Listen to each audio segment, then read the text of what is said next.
Lo primero que tenemos que hacer cada vez que tengamos que dar una presentación es anticipar a nuestra audiencia. Es importante que cerremos de nuestra cabeza toda la información que nosotros conocemos y sabemos que vamos a dar al auditorio, porque primero tenemos que conocerlo. Y ahí es donde me gustaría diferenciar dos escenarios posibles. Una cosa es cuando tenemos una audiencia reducida y otra cosa cuando nuestra audiencia es masiva y es heterogénea, como es el caso de los congresos, a los que ustedes seguramente son invitados a dar sus presentaciones. Vayamos por el primero de los escenarios. Hay tres preguntas fundamentales que tendríamos que hacernos antes de empezar a pensar en qué información vamos a brindarle a nuestro auditorio, y esas preguntas son: ¿quién es la audiencia que va a venir a escucharnos? ¿Qué tipo de conocimiento tiene sobre el tema que nosotros vamos a exponer? ¿Y cuál es la predisposición que suponemos que tienen para venir a escucharnos? Cada vez que nosotros miremos las respuestas que encontremos a estas tres preguntas, es importante que lo hagamos como si sacáramos una foto con zoom. ¿Vieron que en la imagen con zoom vemos más cosas? Y ese zoom se llama diversidad en su más amplio espectro. Por ejemplo, ante la respuesta ¿quién es mi audiencia?, nosotros podemos anticipar: ¿tenemos que tener en cuenta alguna cuestión de género en la audiencia que nos va a escuchar? ¿Alguna cuestión de diversidad cultural? ¿De dónde vienen? ¿Vienen de algún lugar de nuestro país en especial, del que tenemos que saber, o de las fronteras de nuestro país, de otro lugar geográfico donde los usos horarios, por ejemplo, son distintos, donde las realidades socioculturales son diferentes? ¿Dónde trabajan estos médicos? ¿En hospitales públicos? ¿En hospitales privados? ¿Cuál es su realidad en el día a día? Cuando nos preguntamos sobre conocimiento y anticipar el conocimiento de nuestro auditorio, tampoco nos ayuda mucho saber si saben mucho, poco o nada. Otra vez recurramos al Zoom. Ese conocimiento, ¿en qué estado lo tienen? Si es que nos respondimos que es mucho. ¿En estado práctico o en estado teórico? ¿Cuánto hace que no ven un paciente con la sintomatología o con la patología de la que yo voy a hablar en mi charla? ¿Y la frescura de la información? ¿Cuándo fue la última vez que lo vieron? ¿Lo vimos en el último congreso, que fue el año pasado? ¿Lo vimos en el último Ateneo Clínico, en el hospital, donde de repente se presentaron un montón de casos y este quedó como uno más? Entonces, ¿desde dónde voy a retomar la información de mi presentación? Ya no es desde la cantidad de conocimiento, sino de la frescura. Y cuando nos preguntamos por predisposición a escucharnos, ¿cómo viene la audiencia? ¿Viene con una predisposición positiva porque está esperando que con lo que yo tengo para decirles voy a destrabar algo que a ellos les resulta muy complicado y que todavía no le encuentran la vuelta y vienen con expectativas para escucharme?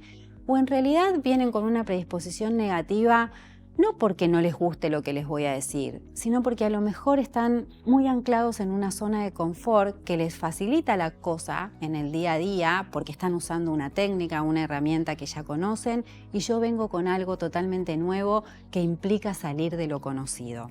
Vayamos entonces al segundo de los escenarios posibles, cuando nuestra audiencia es muy diversa, muy heterogénea y muy masiva, como puede ser el caso de sus congresos. Ahí es donde tenemos que encontrar a los mejores aliados en los organizadores del evento y saber qué preguntarles.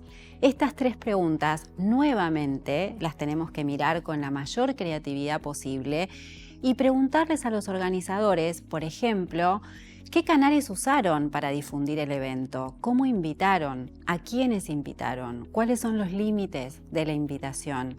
Y no quedarnos contentos solamente con tener la lista de los participantes, sino mirar esa lista otra vez bajo el concepto de mayor diversidad posible e ir chequeando a medida que va llegando la fecha del evento cómo se va desarrollando la inscripción. ¿Quiénes son las personas que se anotaron en el congreso? ¿Cuál es la mesa que me tocó a mí? Conocer quiénes son los oradores que van a hablar antes y quiénes son los que van a hablar después de nuestra situación de presentación. ¿Y esto por qué? porque es fundamental no pisarnos. Nuestra audiencia tiene que lograr escuchar en nuestra presentación algo totalmente novedoso y distinto a lo que acaba de escuchar y aquello que está por venir. Ustedes estarán preguntando a esta altura qué metodología usamos para recabar toda esa información. Y ahí es donde entran en escena las redes sociales. Las redes sociales no sirven solamente para distraernos o para ver de una manera simpática qué está haciendo el otro, sino nosotros tenemos que saber buscar en las redes sociales, a través de LinkedIn, a través de Instagram, a través de Facebook, quiénes son las personas que vienen en nuestro auditorio. Cuando la audiencia es más reducida, esto es mucho más sencillo. ¿Por qué? Porque nosotros colocando sus nombres en el buscador de LinkedIn, nos aparece su perfil. En el mejor de los casos, los médicos no siempre lo tienen armado, pero cuando esto sucede, el hecho de poder ver qué tipo de publicaciones hacen, en qué hospitales o en qué clínicas están trabajando, cuál es el punto de interés que esta persona tiene en relación a la temática de la que yo voy a hablar, dónde estudió, si habla inglés o si no lo habla. Generalmente, en el mundo de la medicina, los médicos hablan inglés, pero no todos con el mismo nivel de profundidad. Cuando nosotros lo vemos registrado como una habilidad dentro de la trayectoria de la persona, seguramente nos está dando el indicio de que su nivel de inglés es alto. Cuando eso no aparece, la persona puede entenderlo pero no hablarlo. Entonces, desde ahí nos está dando muchas indicaciones de cómo vamos a relacionar la información que vamos a dar en nuestra presentación, cuál va a ser la primera y cuál va a ser la última, porque ¿saben qué? En oratoria hay una máxima que dice que el orden de los factores altera el producto. No da lo mismo por a dónde abrimos una presentación, por a dónde continuamos con la información y por a dónde terminamos. Y la brújula para este orden la va a dar la audiencia que tenemos del otro lado. Llegados a este punto, me gustaría llevarlos a ustedes a distintas realidades de auditorios con los que pueden enfrentarse. Pensando en su día a día de trabajo, me imagino que audiencias posibles pueden ser colegas, a veces de la especialidad a la que ustedes se dedican, pueden ser colegas de otras especialidades, pero que hacen al tratamiento en equipo de un paciente. Pueden ser pacientes, pueden ser familiares de sus pacientes, pueden ser asociaciones que los llaman para poder hablar de una determinada temática a la comunidad en general. También pagadores de salud, y generalmente ustedes van a ir a hablar de un tema. ¿Por qué? Porque son especialistas en esa temática. Pero toda esta diversidad de audiencia que me imagino ustedes tienen cada vez que van a dar su presentación, necesitan que esa información sea dicha en un orden y en una conexión de ideas distinta, donde los que van a elegir qué van a decir y qué no van a decir son ustedes. Por lo tanto, los oradores tenemos que hacer un gran esfuerzo cada vez que pensemos nuestra presentación bajo la metodología narrativa, y es salirnos del eje de nuestra presentación. La presentación no es para nosotros, no es cómo a nosotros nos es más fácil explicarla o cómo la entendemos, sino cómo le es más fácil a esa audiencia entenderla y cómo va a ser para prestarnos atención. Es ahí donde nosotros tenemos que poner el eje y es acá donde surge el concepto de empatía. Ser empático no es lo mismo que ser simpático. Ser simpático está en relación al ser de la persona. Hay una palabra que es un sinónimo de simpatía que se llama carisma, que seguramente en algún punto la escucharon. Pero ¿saben qué? La simpatía o el carisma de alguien es muy riesgoso cuando estamos dando una presentación, porque el que determina que el orador sea o no simpático es el auditorio. Y hay un sector del público que algún aspecto de mi personalidad puede resultarle simpático, pero puede haber otro que no. Y ahí es donde comienza la desconexión con la audiencia. Cuando hablamos de empatía, implica, por un lado, ponernos en el lugar de la audiencia. Seguramente la primera frase que se nos ocurre es ponernos en los zapatos del otro, y esto es necesario, es todo lo que hicimos con la anticipación de nuestra audiencia. quién es la audiencia, qué necesidades de conocimiento tiene, hasta dónde sabe y hasta dónde no sabe, cómo viene predispuesto a escucharnos. Pero no tenemos que olvidarnos que la empatía implica a dos, también me implica a mí como oradora. Y yo necesito tener muy claro qué le quiero decir a mi audiencia, porque va a haber situaciones en donde lo que yo le quiero decir no es lo que la audiencia quiere escuchar, e igual tengo que poder decirlo. Hay una definición de empatía, que a mí me gusta mucho, que dice que es la identificación mental con el estado del ánimo del otro. Y si hablamos de identificación, hay por lo menos dos.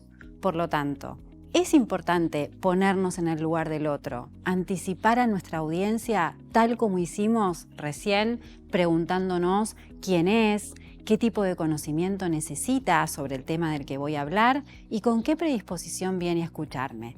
Pero también es fundamental que yo como orador tenga muy claro qué le quiero decir, porque va a haber situaciones en donde eso que yo quiero decir del tema que convoca mi charla no es lo que la audiencia quiere escuchar y necesito decírselo igual.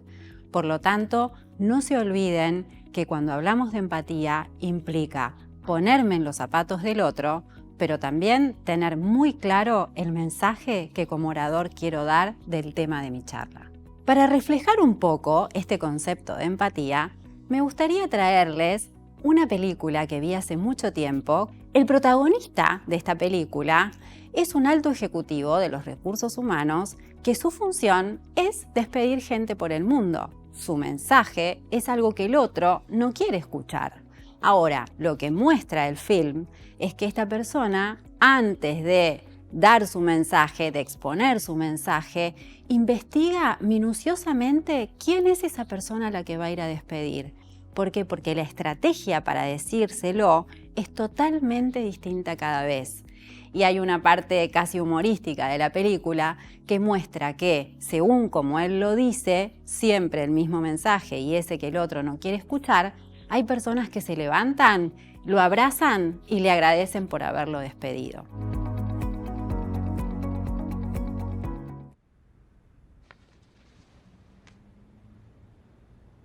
¿Qué me sugiere que les diga?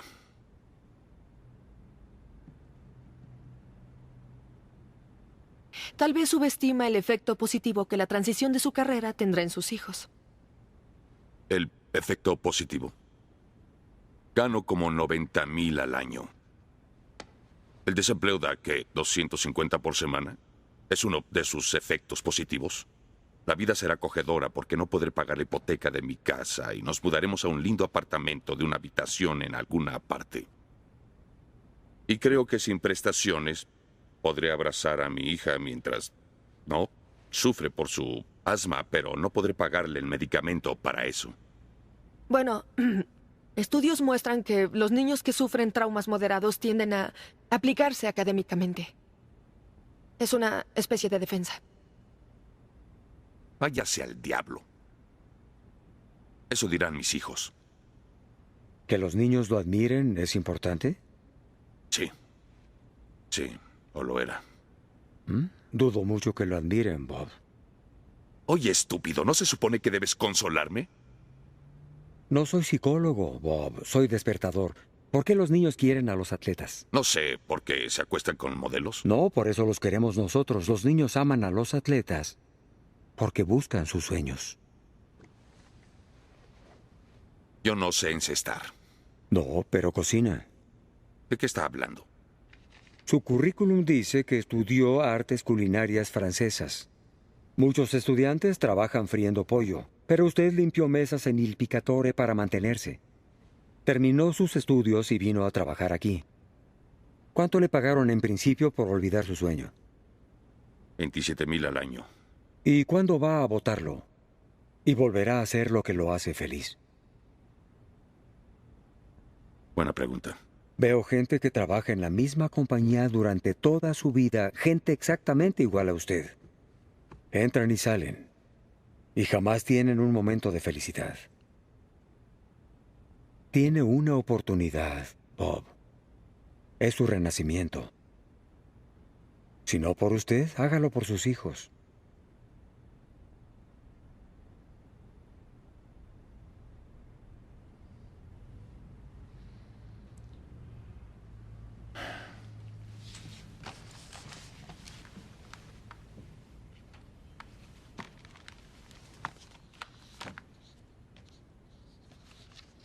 recuerden siempre que pensar empáticamente implica pensar la información que vamos a dar en nuestra charla en función de las necesidades del que la va a recibir, pero también en función de lo que nosotros queremos decir.